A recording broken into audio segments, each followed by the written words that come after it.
Hello, my name is Chris. I am the lead genius at South Shore BMW. I would like to first congratulate you on your X5 and welcome you to the BMW family. I would like to spend about 20 to 30 minutes with you today taking a look at the inside of your X5, making sense of everything that we have going on in here. I would like to remind you, because you're watching this video, it is part of our YouTube channel. So when you have a little bit more time or you're ready to learn more about your X5, please check it out. There's a lot of product demonstrations, Q&As, video series. Chances are, if you have a question about your vehicle, we've already made a video and put that on our YouTube channel. And what's even better is that under our playlist, if you click where it says X5 delivery, whether it's 2020, 2021, whatever the model year is going to be, any relevant video that we have on our entire site is going to be conveniently located in one playlist for your X5. So there's only one place you need to go to find all the videos pertaining to your new X5. So it is a great way to safely and conveniently learn about your vehicle on your time as you are going through this experience with your brand new X5. So please check that out when you have the time to do so, and better yet, subscribe to the channel, but you can always stay up to date with our latest content that way. So let's get started with the X5 today. The first thing you probably want to do is get your memory functions all set up. I'm hoping if you're watching this video now, you've already watched the 5-minute or less video. That is initially getting you set up and logged into the BMW cloud. That is important to do before we move on to the next step, which is physically setting you up with your memory inside the vehicle. So please make sure you watch the 5-minute or less video first, so you're fully logged into the BMW cloud there, and you're good to go. So if you are signed in, let's continue on. Memory in the X5 is going to include the seats, the side mirrors, and the steering wheel. The controls for the seats are on the left side. The controls for the steering wheel is right on the left side as well. And the mirrors are going to be right up here on the top of the door panel. So switching this left and right is going to dictate which side we want to work with. The dial in the middle will adjust the glass inside. Once everything is to your liking, we are going to press right up here, set 1 for the primary driver. If there is a secondary driver, we are going to lock the vehicle with the primary key, put that inside, have the secondary driver approach with the second key. They are then going to unlock the vehicle with that key, adjust everything they need to, and press set, then 2. So the essential thing to take away there is locking in between the first and second driver. That's letting the car know, okay, we're done with the first driver, and now it's time to focus on the second driver. Other things that I noticed here is one-touch automatic window controls right at the bottom there. This little tab, when this is on and lit up green, is the lock for the rear glass. So if you have the kids in the back seat and you do not want them playing with the windows, that is how you can achieve that. Door locks are right up by the door handle. Pressing this here will pop open and close your tailgate. So one touch down pops open all the way. Pulling up will then close that. You do have to keep your finger on there the entire time. That is a safety feature.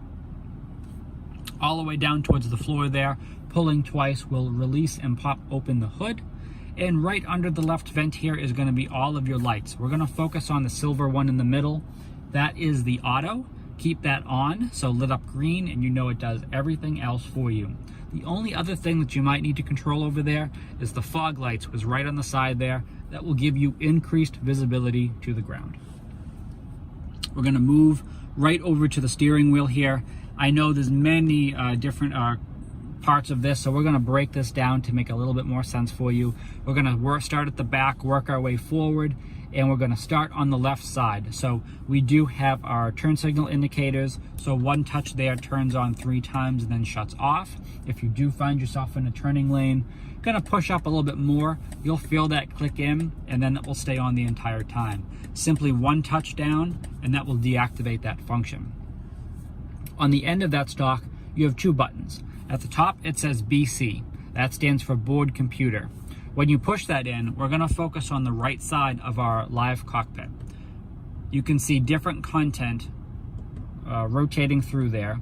That is your preference. Whatever you like to see as you drive, that is what will be displayed up there. So that's pretty cool. Below that is your automatic high beam function. So concept is there, you're driving at night, headlights are on, you go to press that second button, automatically your high beams are activated. Any vehicle coming at you, they will then deactivate until that vehicle passes and then turn back on. So that's pretty cool too.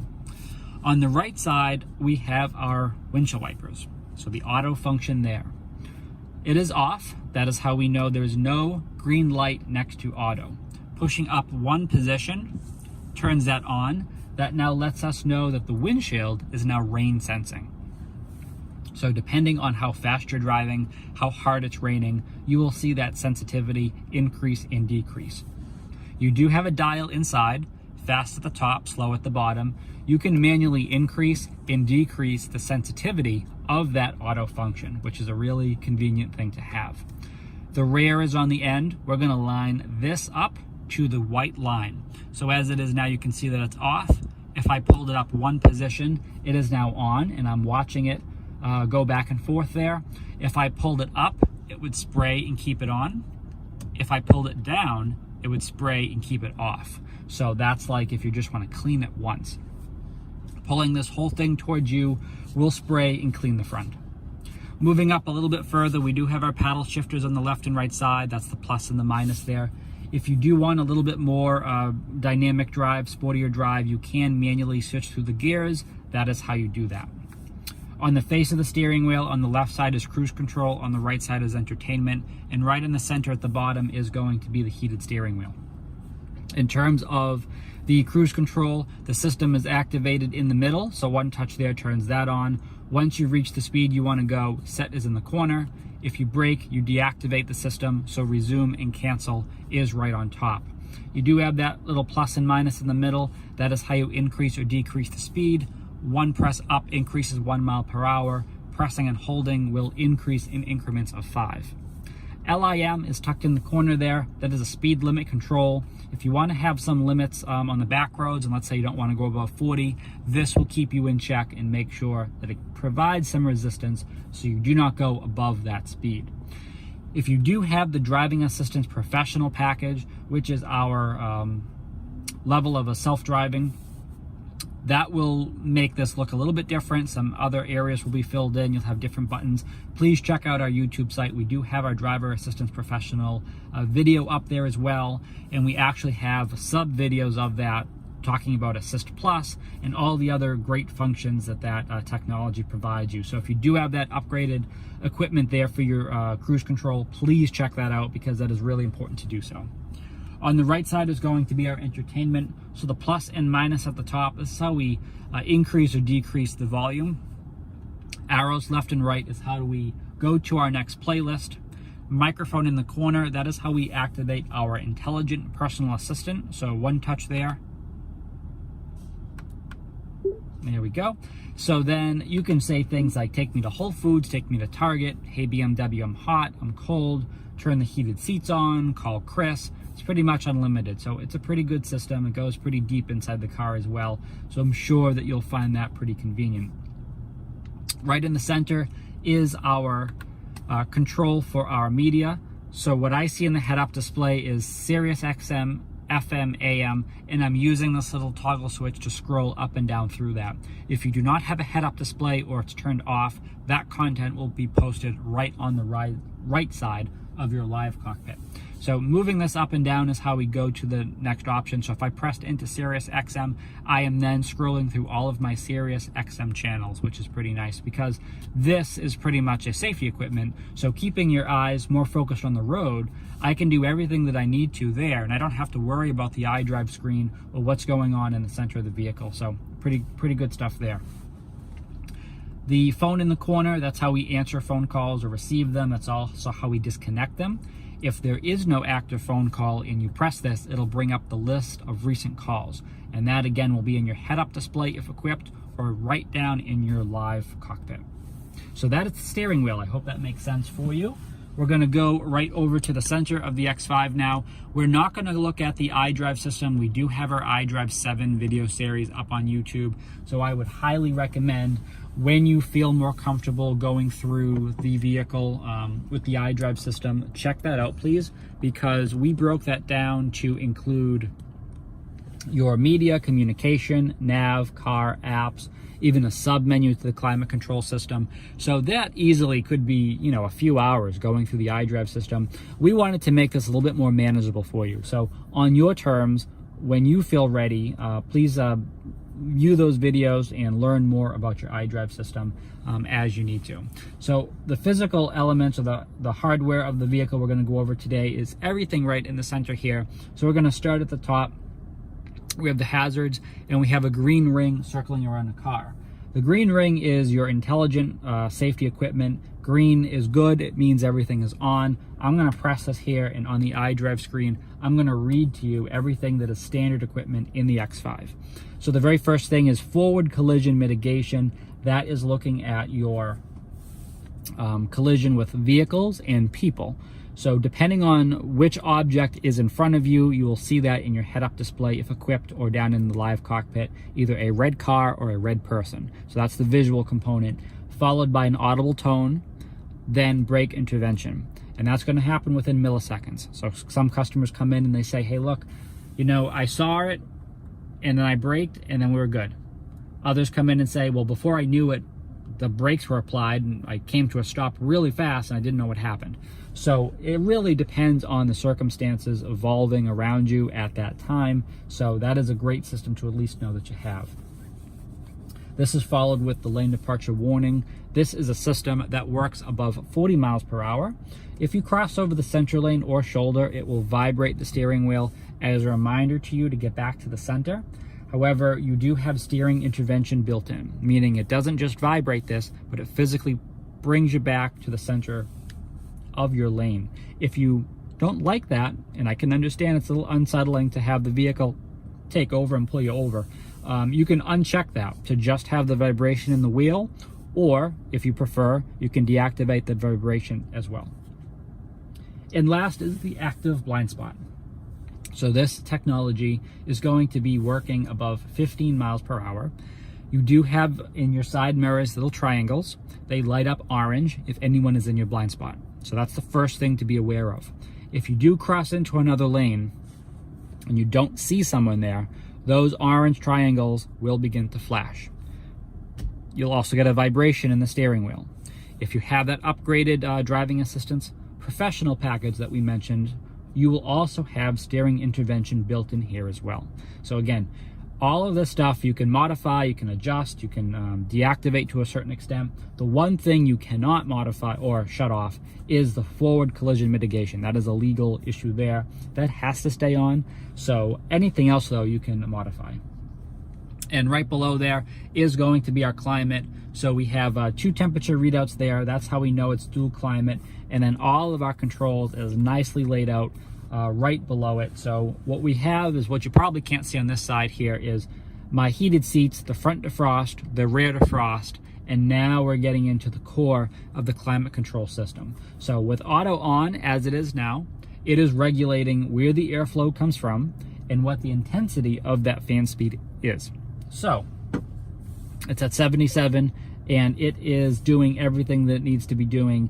But let's say it's just not working to my liking, or there's food on the floor, something I have to keep hot or cold down there. I am then going to use this little person there. I'm going to press this, and then what's going to happen is arrows are going to be pointed right at that individual. So I'm going to continue to push this until I have everything where I want it to go, just like that. And now I am in complete control of the climate system. So I'm controlling the temperature, I'm controlling the fan speed, the direction of the airflow, all of that's happening because I have that manual setup working. If I press auto, it will then take over a lot of that for me, and I'm not going to be really controlling where all this is coming from, but it does keep the temperature where I last left it, which is a pretty nice thing there. So as you see, these 4 controls there are going to be the same on the left as the right. So that's the passenger side, driver side. That's how that's going to work. In the menu in the center, that's a sub menu for the climate control system. That is part of our iDrive 7 video series, so please check that out.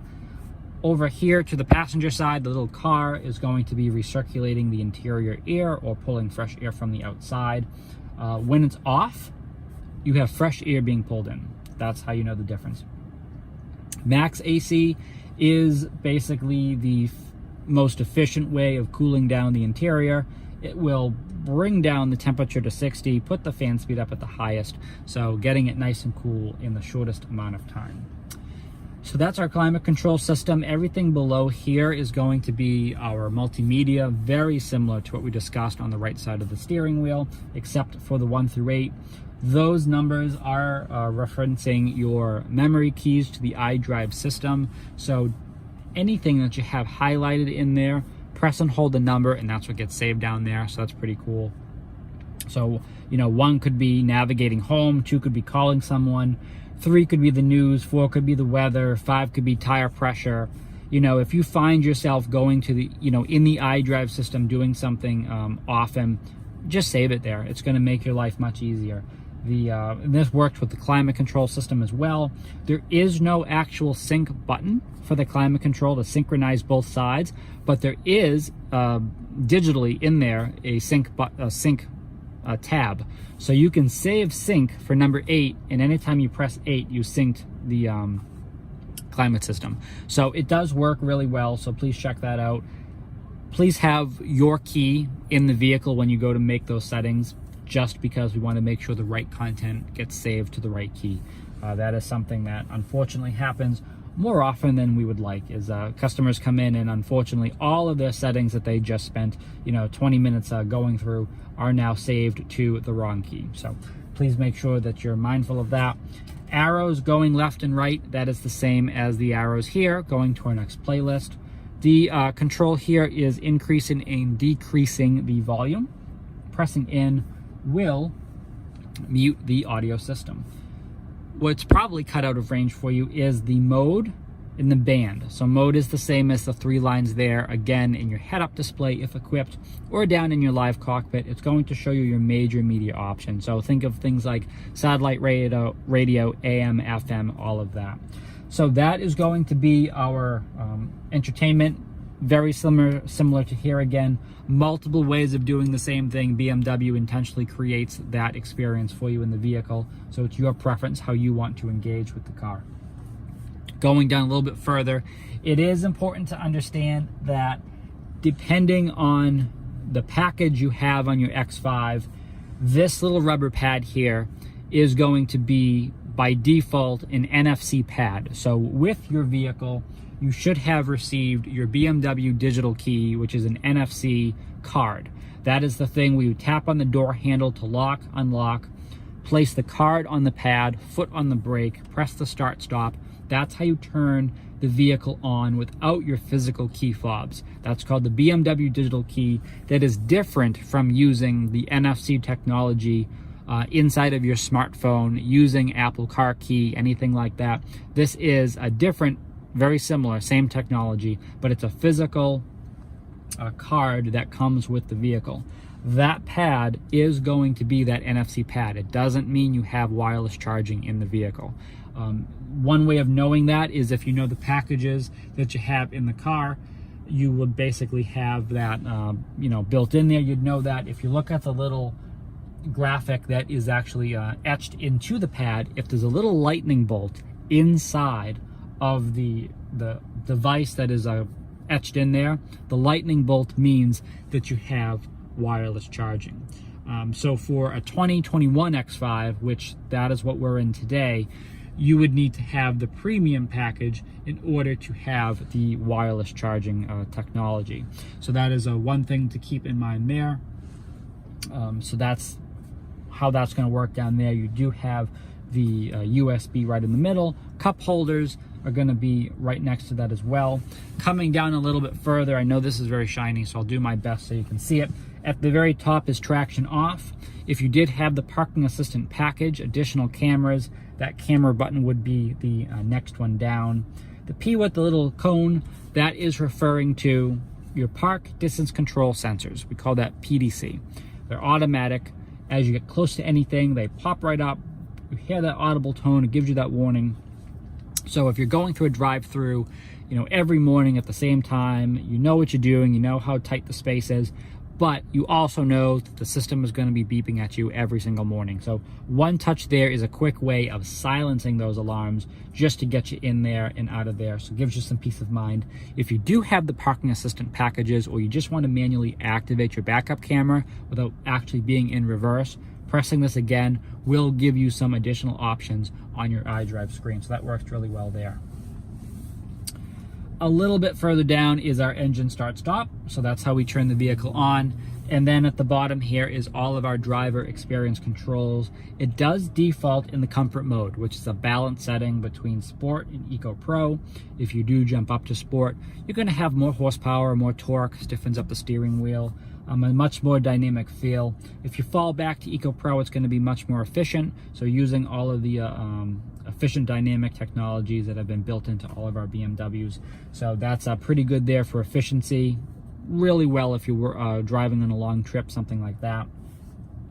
Adaptive is right below it. Adaptive will put you in between Comfort, Sport, or Eco Pro, depending on which mode the car feels is best. So it's pretty intelligent. It uses a whole bunch of variables to determine which mode you should be in. So try that out sometime. I'm sure that you'd enjoy that. And at the very bottom is Auto H. So that stands for auto hold. So when that system is active, anytime you come to a stop, firmly put your foot on the brake, the brakes will then be held for you. Tapping the accelerator will then deactivate or release the brakes, and you can keep on driving. So the concept for this one is heavy traffic, stop and go, coming out of the city, something like that. It works really well. You don't have to keep your foot down there on the brake the entire time. I know it sounds like a minor thing, but trust me, once you've had it and you've used it, it's like, where has this been my entire life? So it does a great job, and I've noticed on road trips and anything like that, my muscles and my legs, they actually feel better and less strained because I'm not keeping my foot down there the entire time. I know how that sounds. I get it, but try it out. It actually is a really, really good system. Right in the middle is your parking brake. So you're going to pull up to activate, push down to deactivate. That's how that's going to work. Your hill assist is the next one. This is if you're coming down. It's more like rock climbing, honestly. It's a much more, it's not just like kind of a gentle slope. It's actually pretty aggressive. So you're coming down the side of like a mountain, or face with rocks and stuff. You're going to press this, use the plus and minus on cruise control to set the proper speed. The vehicle will prevent you from going beyond that speed, just to give you the peace of mind that you're not going to go too fast down this. Once you reach the bottom, that should begin to flash, letting you know you're good to go, and you can shut that system off. Shifter's right in the middle. Please make sure you press the unlock button in on the side here before you go to drive or reverse. Park is right on the face there, so one touch there, you're good to go. This is your iDrive controller. If you are familiar with BMWs, you know that has pretty much been a hallmark of the iDrive system since the beginning. However, you have a brand new X5, so you have the touchscreen capability, you have the intelligent personal assistant. Now more than ever, there are so many reasons of why you do not need to be using this anymore. Not that that's a negative, because it is your personal preference. So however you want to engage with the vehicle, continue to do so. But just know that there are more options available now, more than ever, in how you engage with the car. And that is pretty much everything that we have going on inside of the X5. There is one thing that I want to bring up for our customers who have recently purchased or leased a 2021 X5. And that is going to be the fact that even though everything looks the same, it's going to be just a little bit different. And that's going to be something you can notice. You're going to see the power percentage here. We're going to see some graphics, a little bit of a change there. You're going to notice right above the engine start stop, there is no A off to shut off your automatic start stop technology. And we definitely need to have a discussion as to why that is. And that is because inside of the 2021 X5s, most of our 6 cylinders for model year 21 has received this update. You have a 48 volt mild hybrid system inside of your vehicle, which basically means you have 11 horsepower electric motor, and it's a really efficient thing that we've done because you don't have a hybrid car, but you have your inline 6-cylinder just like your X5 was any other time, except it does have that supplemental battery technology there. So the point in this is to really kind of fill in the gaps with torque. It does a really good job that way. You have a much smoother shift between gears, and of course it's efficient. So you're going to have better fuel economy, your MPG is going to be better. Overall, it's just going to provide a little bit of boost and a little bit of support to help you out there. So it's all pluses, no negatives there. It's all good stuff. So don't be alarmed by that. I mean, this is actually a positive step forward in our lineup that this is starting to happen. But as a result of having that technology intertwined inside of our engines, there is no more auto start stop. So by default, if the engine is if you're going to be idling, if you're going to come to a stop, the vehicle will shut off every single time. And the only way around that is going to be by pressing the sport mode button, because sport will not let the engine continue to turn on and off and all of that. But any other mode, there is no way of overriding and deactivating that. So please just be aware of that. The starter inside the vehicle is robust. It has been engineered from day one to withstand those repeated start stops. And we have evolved that technology over time that you're probably going to barely even feel that. It's very, very seamless. When you're at a traffic light, you know, it's probably going to be hard for you to know, is the car on or off, because it's just so fluid now. It's just seamless. So I don't think this is going to be a major issue for a lot of customers, because honestly, if I didn't just mention this, I don't think a lot of customers are going to notice it. However, if they do, please be aware that what you have is a much more efficient X5 than we had in even model year 20. So please enjoy that. And also, I would like to reach out again and just highlight our YouTube site, the South Shore BMW YouTube site. So our Genius program is now a completely virtual experience. And what we've done is we've, over the years, taken all the videos that we've made from our customers having questions, and we've created this digital library, this resource for you to refer to as you're getting used to your new vehicle. So again, there's a lot of product demonstrations, tutorials, Q&As. If you do go under the playlist for the X5 delivery for 2021 or 2020 or 2019, whatever the case is going to be, any relevant video we have on our entire site will be conveniently listed under that playlist for that particular model. Now more than ever, it is so important to make sure that we get customers the resources, support, and the help they need safely and conveniently from the comfort of their home. And that is why there has been a major push forward to provide this sort of digital resource to you. So please, if you do have any questions with your car, go to our YouTube channel first, because chances are, if you have a question about your X5, someone else has already asked that question, and we have a video, and you can, within minutes or seconds, answer that question conveniently at home. If there is a question that you do have that is not answered by our YouTube site, we do invite you to reach out to us. We do have our virtual BMW Encore program, so we would ask you to email your questions to your client advisor or myself, and please include in that email if you want us to respond to you by phone, by email, or by pre-recorded video. And with the pre-recorded video, we will make a video very similar to this, except answering your specific questions, and send that right over to you. So a lot of great resources available to you that we can now kind of focus our time and energy on addressing customers. In a virtual standpoint, it is much easier getting the information they need to them instantly, which is definitely the goal, to increase your customer satisfaction in the experience you're receiving here with BMW. So please make sure you subscribe to our YouTube channel so you can always stay up to date with our latest content, because we do try to post things multiple times a week. And please let us know if you have any questions with your X5. Congratulations again, welcome to the BMW family, and thank you for watching the video.